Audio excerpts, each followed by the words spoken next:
Oh, I should probably introduce myself. Hi, I am TL Bainter, and this is my channel. Hope you stop. Thanks for. Today I'm going to talk about how I read as much as I do. I have managed to successfully read one book a month. I meant to say a week. And some of these are pretty chunky boys. Is that really what my hair looks like from the back? Like Jade Legacy, which I was able to finish in, I think, 4 or 5 days.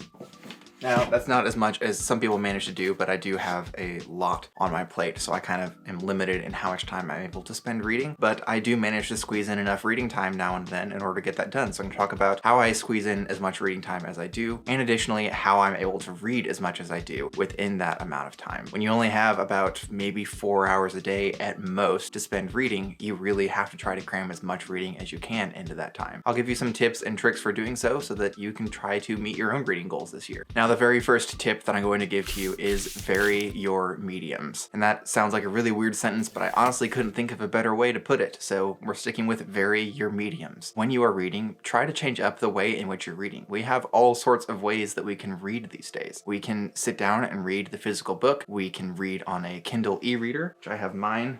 I have my e-reader right here. It's waking up. It's going to take a minute. Not actually the point of this episode. And then you also have audiobooks. So you can sit down and you can read the physical book, you can read your e-reader, and you can read audiobooks. And when you change these up, you're kind of telling your brain that you're doing something slightly different than what you were before. And also with audiobooks, it's easier to get other things done while you're listening to the book. I like to do it when I'm doing something like folding laundry or something along those lines. Something where I don't really need to be focusing my mind on the particular task so that I can focus on the book that I'm listening to. So vary up your mediums, change up what you're reading. Now, the way that I typically will read a book is I will listen to the audiobook and I will read the physical book so that I can kind of toggle and jump between the two, especially if it's a much longer book. I find that to be the most valuable use of my time. Now, I personally use Audible, and I'll put a link down in the description if you have not checked that out yet. Somehow, I feel like everybody has it. But you can also check out some audio libraries. I believe that there are some out there that people use. Local libraries will sometimes have an audio library that you can use, so you may consider doing that if it's more conducive to your budget. The problem is that those are going to be a little more limited in selection most of the time. It really just kind of depends on what is good for you. Now, I know that there are some people out there, particularly on BookTube, who will have one in each of those 3 mediums. So they'll have an audiobook, a Kindle book, and a physical book, all 3 different books. And they'll be listening and reading each of those, kind of jumping between each of the books until they finally finish one, and then they will move on to the next. For me, I don't think this would work. I have a hard enough time keeping track of the story that I'm actually listening to, let alone 3 different ones that I'm constantly hopping between. But if it works for some people, that's great, and maybe it'll work for you. Did it work for those people? No, but it might work for us. Now, my next tip is really simple. Just read faster.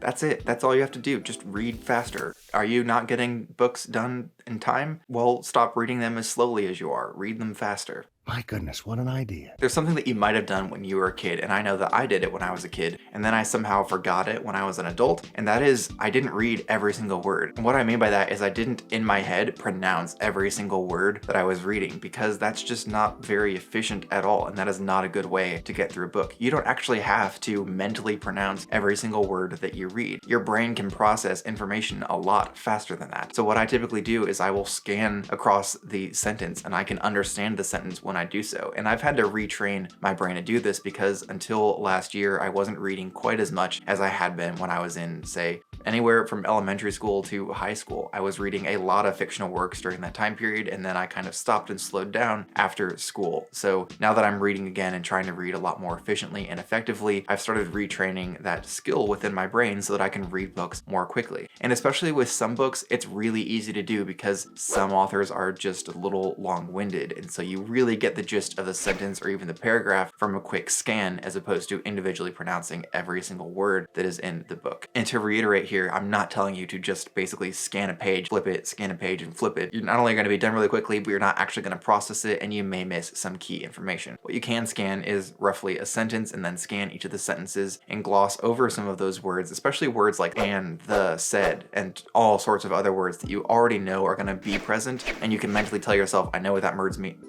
And you can mentally tell yourself, I know what that word means, I can go ahead and gloss over that. I don't actually need to focus and hone in on that word even for a split second. I can I can gloss over it. And once you've started training yourself to do that and you've added more and more words that you're able to gloss over and instead of focusing on, you're going to be able to read a lot quicker than you are right now. And the next tip, which I kind of mentioned in the intro, is to schedule reading time. Know how much time you're going to be able to spend reading each day. Now, I'm not one of these people who believes that you can completely optimize your life to absolute perfection, because you're probably going to waste a lot of time doing that as opposed to time that you could spend actually reading. So what I like to do is I schedule my life into blocks of time that I would roughly like to focus on doing a particular task. And I'm very generous with those blocks of time as well. Typically, it takes me about 3 hours to edit a video, but I always have about 4 to 5 hours of each day blocked out for doing video editing. That way I have the extra time afterward to do whatever it is that I need to do, and I can allow time to bleed between them. So I have that amount of time for video editing, I have time blocked for filming, I have time blocked for work, I have all of these time blocks that I've set out for things that I know I absolutely need to do. And then in the between times,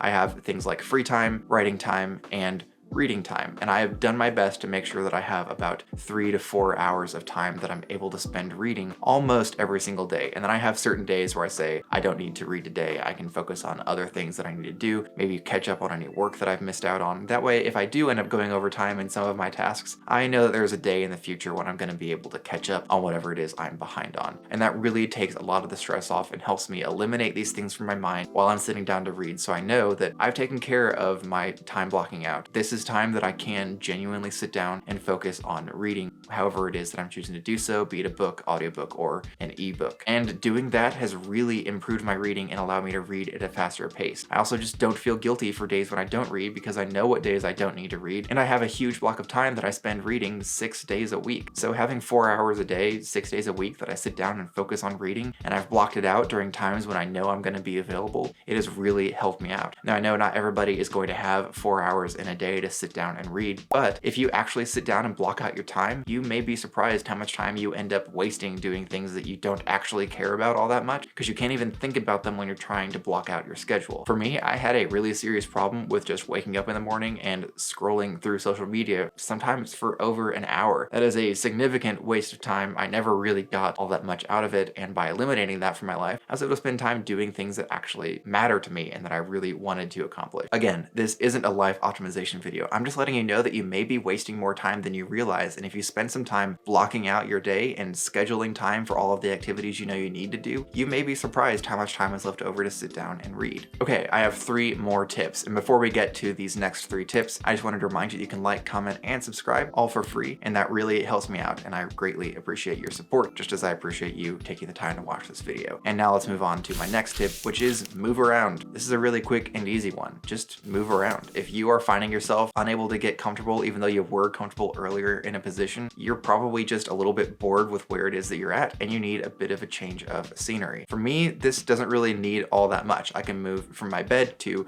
this chair that I'm sitting in right now, and I can also move into my office where I have a chair bowl in front of my TV, which is a little tempting sometimes, but it's also a really nice change of scenery because I'm not in my bedroom / library anymore. This is a small place. So move around. You may even consider going to a park or going to a coffee shop, going for a bit of a drive, and then sitting down in your car somewhere in a parking lot in the middle of nowhere. I don't know your life. I don't know what you prefer, but change up your scenery and it may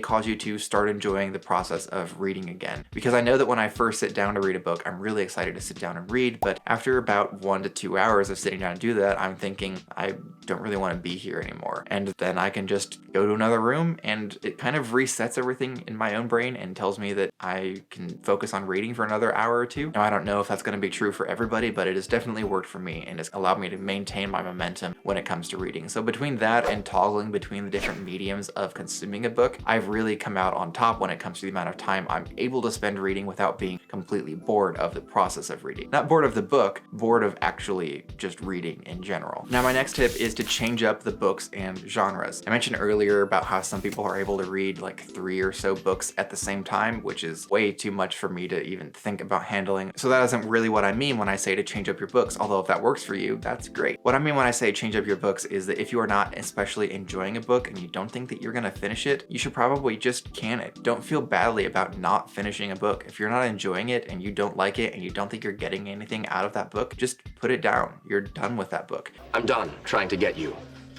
I can't do it anymore. Maybe you'll pick it up again in the future, but at least for now, you don't need to read that book. You can pick up another one that you are excited to get into. Now, I have a bit of a problem with doing this. I tend to finish books even though I'm not really liking them, but for me, that's because I really need to think that I'm going to hate a book, like rate it 1 star in order to not finish it. And even then, I try to get at least maybe a quarter or so of the way through a book before I tell myself that it's okay for me to get rid of it. Some people, it's probably okay for them to have a threshold that's lower than that, maybe an 1/8 of the book or a 1/10 of the book. Whatever it is going to make you feel most confident that, hey, I've gotten to this point, I'm still not liking it, I think that I'm going to put it down. It's kind of like people who tell you that you need to get through the first 4 seasons of an 8-season show in order to get to the good stuff. Well, if the first half sucks, I don't know if it's really worth it, even if the last half is amazing. I have other things that I could do. Can you give me, I don't know, the Cliff Notes version of it? And then I also mentioned changing up genres as part of this. And that means that if you're reading a fantasy book and you're reading a fantasy book and you're just going fantasy after fantasy after fantasy, try changing up the genre so that you stop getting bored with a particular genre that you're reading. Go for a science fiction book or a contemporary book. Maybe even consider something in nonfiction. Whatever it is that floats your boat, just don't continue to read in the same rut. I read the entire Red Rising series between the months of October to December, and that is a lot of science fiction for me because I don't particularly enjoy the science fiction genre. And while I did enjoy Dark Age a lot, I actually reviewed Dark Age. If you want to